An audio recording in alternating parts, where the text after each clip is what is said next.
Abigail Davis, a simple 64-year-old woman, lost her son and daughter-in-law in an accident and was caring for her only granddaughter at home when Child Protective Services agents took the child, claiming she was unfit to raise her. In court, when the judge gave the child a chance to speak, everyone was shocked by what the little girl said. The Davis family was anything but ordinary. The woman, her husband, and their 4-year-old daughter lived in the small town of Yellowknife, a mountainous region in Canada. The mountains provided the couple with their livelihood and the thrill that fueled them. They both worked as mountain guides, leading small groups of tourists through that almost unknown region of the country.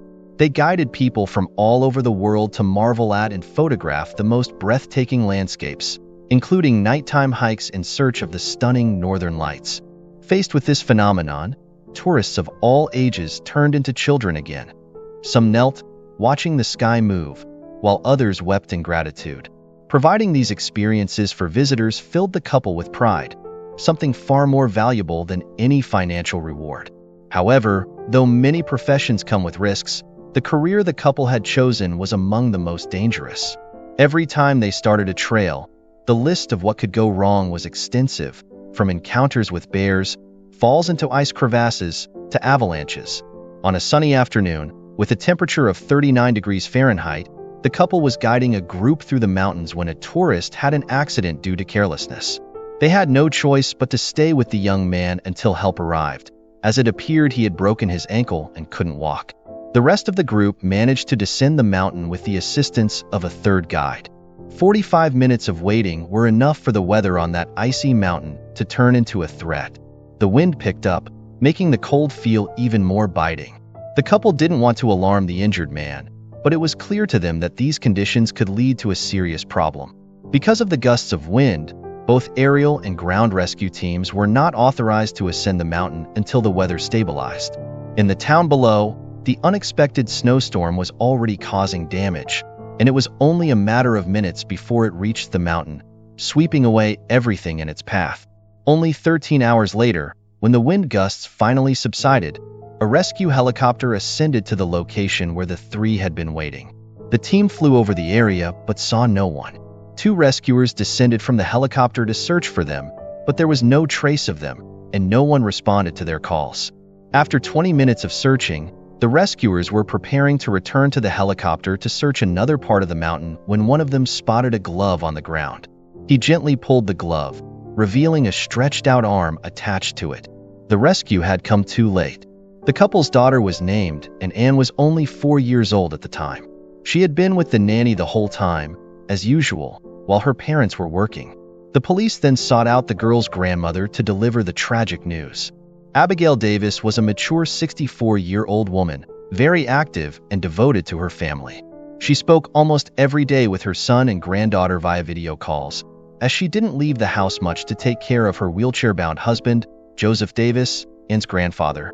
Abigail was at the travel agency where she worked when she received a visit from the local police chief. When she was informed of her son and daughter-in-law's death, Abigail couldn't bear the pain and broke down in tears right there, in front of customers and her boss. She had never cried so desperately and inconsolably before. The woman had faced tough moments in life, like the accident that left her husband permanently disabled, but nothing was as devastating as losing a child. During the funeral, Abigail noticed that Anne hadn't cried or spoken a word. How could one understand what was really going on in the girl's mind? How deep was her suffering or her understanding of it all? "My love, I'm here for you. Grandma will take care of you forever," Abigail said, hugging her granddaughter, trying to comfort her. But, despite Abigail's efforts, the girl's life was about to be turned upside down. Abigail's house was small, and Anne no longer had her own room. The grandmother also didn't have the same financial means as the girl's late parents, and as a result, she had to take her out of her French course and transfer her to a different school. Abigail suffered knowing that this was a terrible time for more changes in the girl's life. But her salary at the travel agency could barely cover her own expenses and her husband's medication. Still, the grandmother did her best to make the girl feel comfortable and cared for. Abigail woke up early every day to prepare breakfast for her granddaughter, and even managed to get some new toys from the monthly Salvation Army bazaar in town. The grandfather did what he could, but his limitations prevented him from playing as the girl liked to do with her father, running around the house with her in his arms, being tossed to and fro. Months had passed since the little girl had moved in with her grandmother, and a major worry plagued Abigail's mind. It was almost a year since Anne had arrived, and the girl hadn't uttered a single word.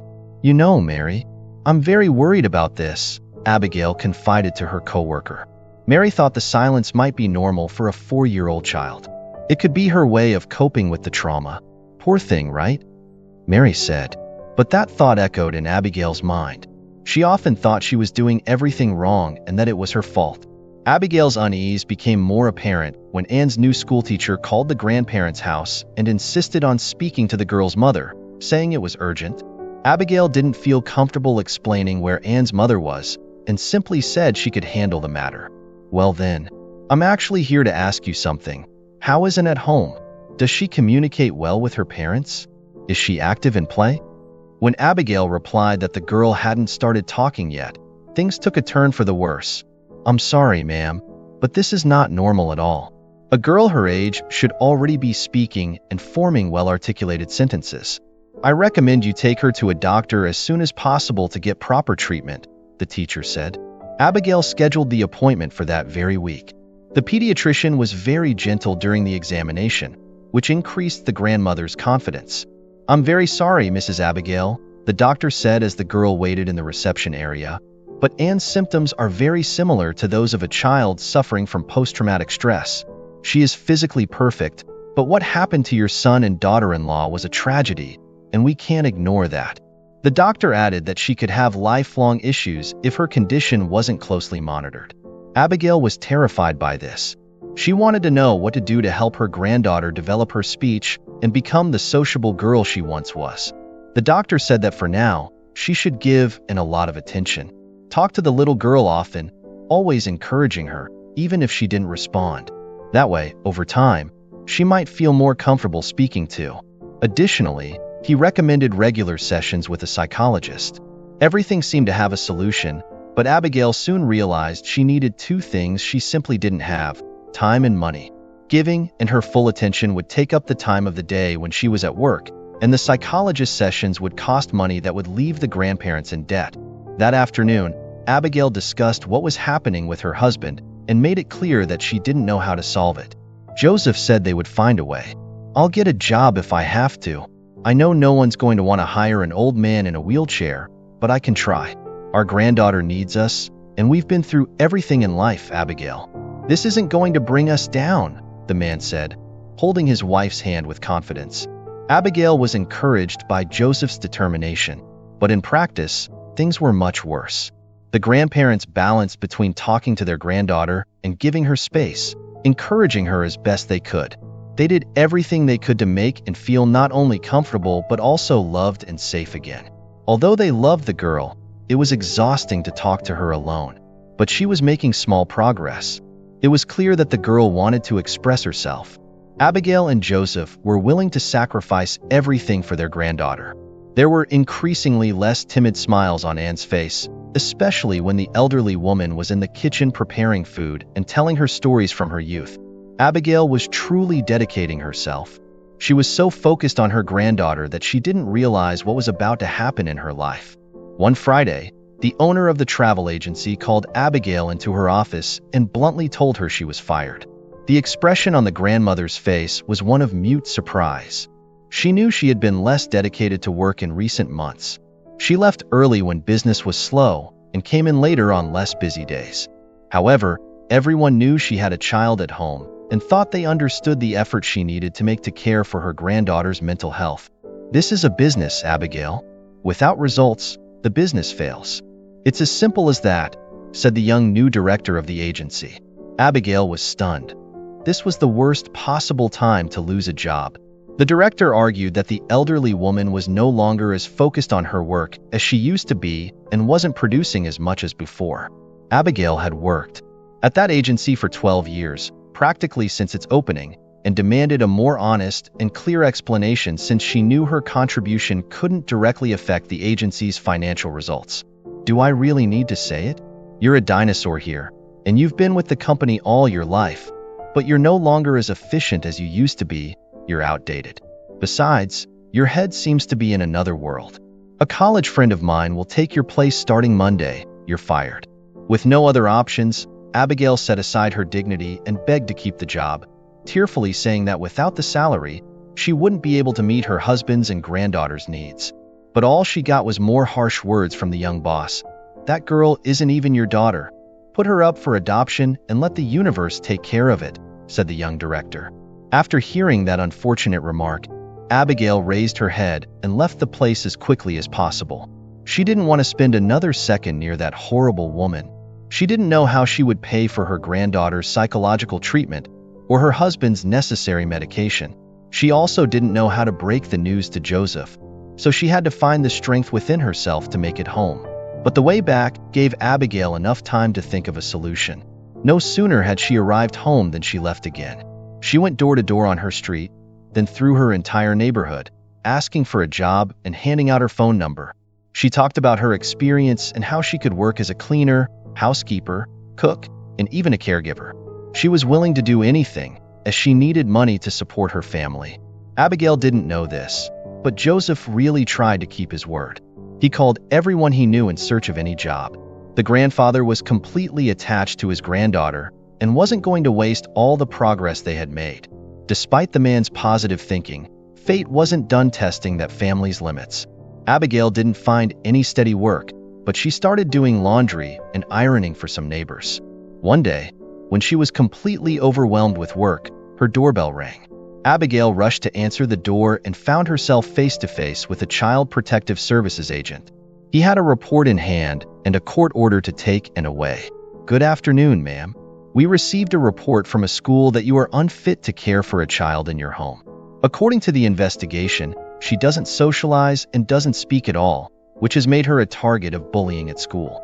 Furthermore, you are an elderly woman, unemployed, and working informally while caring for a disabled elderly man. It seems only a matter of time before this child has nothing left to eat or wear.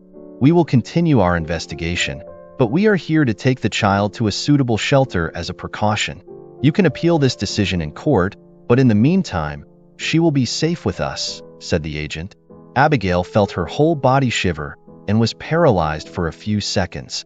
She tried to place herself physically between the officer and Anne, but a second officer restrained her and showed no reaction, reinforcing the claim that she was being neglected there. So the Child Protective Services agent took the girl away. The look and gave her grandmother was one of desperation. The girl didn't want to go. Abigail was devastated. When Joseph woke up from his nap, he was shocked by the news and cried alongside his wife. There were no words to comfort her at that moment. All he could do was find a public defender and fight to bring their granddaughter back. The following weeks were empty and colorless. It felt like everything had ended overnight. "I won't let them take my granddaughter away from me. I know I'm not doing everything the way I would like, but I was on the right track. And needs me just as much as I need her, and I'll prove that to anyone," Abigail said to herself as she looked in the mirror and prepared for the hearing that was about to take place in 2 hours. In court, she told the judge her entire story, from her son's death in the tragic mountain accident to her dismissal from the travel agency and the arrival of the officers at her door. Before making a decision, the judge called and addressed her. "Hello, little girl. How are you? Tell me, are you treated well at your grandma's and grandpa's house?" However, silence was all that filled the room, and kept a serious expression for the judge. He leaned forward and shook his head, thinking about what to do. He then decided to ask another question to little Anne. "Do you love your grandmother? This lady sitting here in front of you?" The girl lowered her head and didn't respond. Finally, the judge said, "If you have anything positive to say about your grandmother, please tell us now. If there is nothing positive, remain silent." The girl remained silent, which gave the judge the certainty he needed to render his verdict. In the end, it was decided that Abigail was unfit to care for and that the girl should remain in a shelter. "No, please, don't do this to me. You don't understand. She needs me just as much as I need her. Please." Abigail pleaded in vain. The public defender who accompanied her remained silent and was of little help beyond arranging that hearing. Meanwhile, Abigail was escorted out of the room by 2 officers before the situation escalated into a scene. When there was no hope left and every heart in that room was shattered, a small and unexpected voice echoed throughout the room, loud and clear, "Don't take my grandma away." Everyone paused for a few seconds and looked at each other. The entire room was in shock as they heard the girl speak with such firmness. "I want to stay with my grandma. I love you, Grandma," and said again. The judge choked and coughed. Abigail broke free from the guards and, with tears in her eyes, ran to Anne. She gave the girl a tight hug and promised never to let her go again. Abigail decided to appeal to the judge right then and there. Despite having already made his decision, the man was decent enough to reconsider before making a terrible mistake and causing even more pain to that family. Granting custody back to the grandmother, he then questioned her dismissal and, in an almost informal conversation, encouraged the woman to sue not only the travel agency that fired her but also her former boss, as she had clearly violated labor laws and discriminated against Abigail. Abigail took the advice and proceeded with the lawsuit. A few months later, the elderly woman won the case against her former boss. With the compensation in hand, she was able to expand her house to build a room just for her granddaughter. As part of the settlement, she now received the pension she deserved, giving her enough time to spend with her granddaughter, encouraging her to speak more and more, confident that her traumas would be left behind. As long as it depended on Abigail, the life and would have ahead would be full of joy and love. If you liked this story, please leave a like and watch the other video appearing on the screen now. It will probably move you as well. Enjoy the session and see you in the next video.